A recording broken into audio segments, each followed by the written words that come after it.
دیکھیں آپ نے بڑا ایک نا دھیما سا فکرہ بولا، نیتن بھی ہو جاتا ہے جی، حالانکہ نیتن نہیں ہوتا.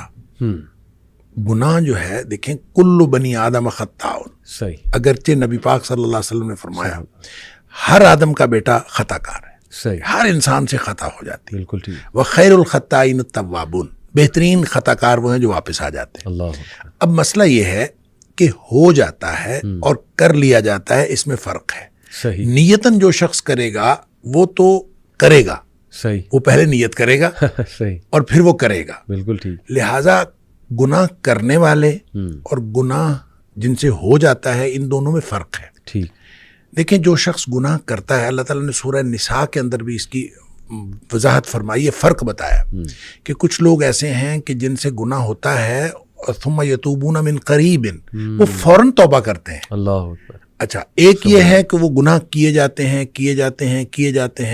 کہ جب موت قریب آ جاتی ہے پھر وہ کہتے ہیں کہ اب میں توبہ کرتا ہوں. ان کی توبہ اللہ قبول نہیں کرتا. اللہ اکبر. اب ان دونوں میں فرق ہے. فرق وہ نیت سے کرنے کا اور ہو جانے کا ہے. ٹھیک. اچھا، جو شخص نیت سے گناہ کرتا ہے میں ان کو کہا کرتا ہوں کہ یہ سیانے گناہ گار ہیں. اللہ، یعنی سوچ سمجھ کر گناہ کرتے ہیں. صحیح، اور سوچ سمجھ کر گناہ کرتا ہے انسان اس وقت کرتا ہے جب انسان اپنے آپ کو معاشرے کے ساتھ کمپیئر کرتا ہے اور انسان کہتا ہے کہ معاشرے میں اتنے گناہ ہو رہے ہیں، صحیح، تو یہ میں ایک چھوٹا سا گناہ کر لوں گا تو کیا فرق پڑتا ہے. جب آدمی یہ سوچ کے گناہ کرتا ہے، حالانکہ صحیح، ایک تو انسان کی استطاعت کا کسی دوسرے کی انسان کی استطاعت کے ساتھ کمپیریزن ہے ہی نہیں. بالکل ٹھیک، لا یکلف اللہ نفسا الا وسعہا جو ہے ہر شخص کا امتحان اس کی استطاعت کے مطابق. صحیح، لہذا ہو سکتا ہے کہ کوئی دوسرا کوئی بڑا گناہ کر کے بھی بخشا جائے اور آپ کو چھوٹا سا گناہ پکڑوا دے، یہ ہو سکتا ہے. لہذا آپ کسی کے ساتھ کمپیریزن نہیں کر سکتے. صحیح، آپ کی استطاعت، آپ کی صلاحیت وہ الگ ہے، دوسرے کی استطاعت اور صلاحیت الگ ہے. صحیح بات. اس کا امتحان اس کی استطاعت کے مطابق، آپ کا امتحان آپ کی استطاعت. لہذا اس کی کمپیریزن آپ کر نہیں سکتے. لیکن جو گناہ کرتے ہیں وہ عام طور پہ اس کو بنیاد بناتے ہیں، لوگ اتنے بڑے بڑے گناہ کر رہے ہیں، ہم اتنا چھوٹا سا کر لیں. یہ جب سوچ سمجھ کے کرتے ہیں تو اس کانسیپٹ سے توبہ کی عام طور پہ توفیق نہیں ملتی. اللہ، اس کی وجہ یہ ہے کہ آدمی نے سوچ سمجھ کے کیا ہوتا ہے کہ کوئی حرج نہیں ہے کہ میں کر لوں گا تو کیا حرج ہے. اس کو پھر توبہ کی طرف بالعموم اس کا دھیان توجہ ہی نہیں جاتی، کیونکہ اس نے سوچ کے کیا ہوتا ہے کیا حرج ہے. بالکل ٹھیک. دوسرے گناہ گار وہ ہیں جن سے ہو جاتا ہے، وہ اس نے یہ طے کیا ہوتا ہے کہ یا اللہ میں نے کوئی گناہ نہیں کرنا. اللہ کے ساتھ نیتن صحیح، اس نے یہ بات طے کی ہوتی ہے کہ میں نے کوئی گناہ نہیں کرنا. بالکل ٹھیک، گناہ اس سے بھی ہو جاتا ہے. صحیح بات. کیونکہ کلو بنی آدم خطا ہو، صحیح. یعنی ایسا تو ہو نہیں سکتا کہ اس سے گناہ.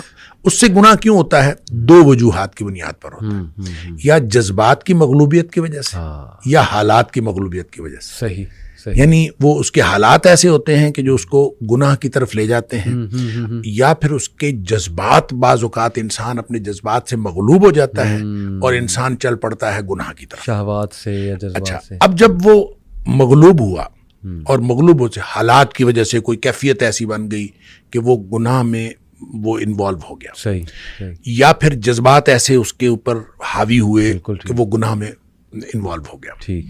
اس کا نتیجہ یہ ہوتا ہے کہ جو ہی حالات تبدیل ہوئے یا جو ہی جذبات ٹھنڈے پڑے، صحیح، صحیح، چونکہ اس نے طے یہ کیا ہوتا ہے کہ میں نے زندگی میں کوئی گناہ نہیں کرنا، اللہ، تو اب جو ہی حالات بدلیں گے، جس حالات کی مغلوبیت کی وجہ سے اسے گناہ ہوا ہے، تو فوراً اس کو یہ خیال آئے گا کہ یا اللہ میں نے تو یہ گناہ نہیں کرنا تھا، یہ مجھ سے کیا ہو گیا. اللہ.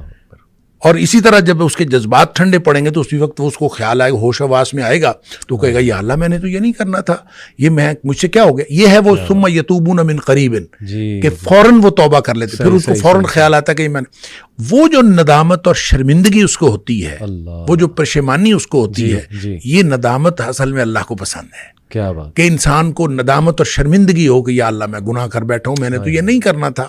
اور اسی طرح یہ جو رب انی ظلمت نفسی والی بات ہے، یا حضرت آدم علیہ السلام کی دعا والی بات ہے، یا ویسے بھی نبی پاک صلی اللہ علیہ وسلم نے فرمایا کہ ایک آدمی گناہ کرتا ہے اور گناہ کر کے پھر اللہ سے بات کرتا ہے رب انی اذنبت، تو اللہ میں نے گناہ کیا ہے.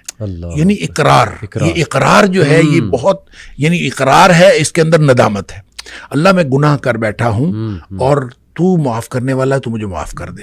یہ ندامت اور شرمندگی جو توبہ کی شرائط میں سے بھی ہے، اور یہ وہ نقطہ ہے جو اصل میں اللہ تعالیٰ کو پسند ہے۔ تو جس کے اندر یہ ندامت اور شرمندگی آتی ہے وہ توبہ بھی کرتا ہے، اللہ تعالیٰ کو پسند بھی آتا ہے۔ اور اللہ کو کتنی توبہ پسند آتی ہے اس کے لیے تو وہ حدیث ہے بڑی معروف کہ نبی اکرم صلی اللہ علیہ وسلم نے فرمایا کہ اگر کوئی شخص جو ہے، وہ ایک مثال دی آپ نے کہ کوئی شخص جنگل میں سفر کر رہا تھا صحرا کے اندر، اور سارا اس کا سامان اونٹنی پہ لدا ہوا، اور اس نے ایک کسی درخت کے نیچے سستانے کے لیے وہ ٹھہرا، تو کچھ دیر بعد اس کی آنکھ کھلی تو اس کا اونٹ غائب تھا، صحیح، جس کے اوپر ساری اس کی گویا مال و متاع بھی اسی پہ تھا، سفر بھی اسی پہ کرنا تھا۔ اب لق و دق صحرا ہے، میلوں لمبا چوڑا، تو وہ ادھر ادھر دیکھتا ہے، اس کو کچھ نظر نہیں آتا، تو اس کا خیال یہ ہے کہ اب میں اگر چلوں گا تو بھی موت ہے، بیٹھا رہوں گا تو بھی موت ہے، اس کے علاوہ کچھ نہیں۔ تو زندگی سے مایوس ہو کے وہ بیٹھ رہتا ہے،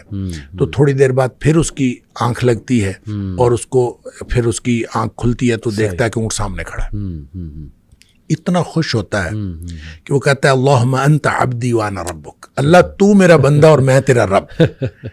اور نبی پاک صلی اللہ علیہ وسلم فرمایا کہ اخطأ من شدت الفرح، اس نے یہ جو الٹ بات کہی، کہنا تھا کہ اللہ تو میرا رب اور میں تیرا بندہ، یہ جو بات الٹ کہی نبی پاک صلی اللہ علیہ وسلم میں اخطأ من شدت الفرح، اس نے خوشی کی شدت کی وجہ سے بات الٹ کی، یعنی اس کو سمجھ ہی نہیں آئی، اتنا خوش تھا اس کو سمجھ نہیں آئی، اور وہ خوشی کی شدت کی وجہ سے الٹ بات کر گیا۔ نبی پاک صلی اللہ علیہ وسلم فرمایا اس شخص کو جتنی خوشی ہوئی ہے نا، اللہ کو اپنے بندے کی توبہ سے اس سے زیادہ خوشی ہوتی۔ کیا بات ہے، کیا بات ہے۔ اب اس کے بعد کیا بات باقی رہ جاتی ہے؟